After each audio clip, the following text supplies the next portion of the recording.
Day 3 of classroom setup. Currently, nagbrush karon, nag-spray paint sa mga chairs. Karon mga sanatag chairs guys, mura tagdag ko braso. Sunod akong gibuhat, akong gitanggal ang akong daan nga kortina kay akong alistan og bag-o nga kortina. Normal. Sunod, diri na nilihig sa inahinay kada kay abog. Nya kani day 3 na ni siya. Akong gisugdan ang day 3 sa pag-varnish sa akong teacher's table. Varnish ta guys, kauban ani ang mga bangko, katong wala na pintalan nga mga bangko, no, varnish na nato. Kung ako'y pabuton, kung wala pa lang napintalan ang mga bangko sa mga bata, varnishan na gina nako, mas kanahan ko matanong varnish.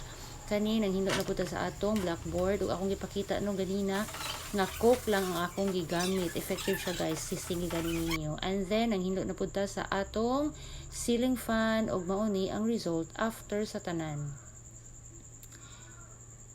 So, hayag na o wala na daghan, pilit-pilit pa ang atong room. Thank you so much sa atong DO21 series of 2023. Hinlo na siya og hapsay na ang classroom. Mas ganahan ko magtan-aw ng ani lang, walay daghan maintenon, walay mga pilit-pilit sa board. I mean sa wall.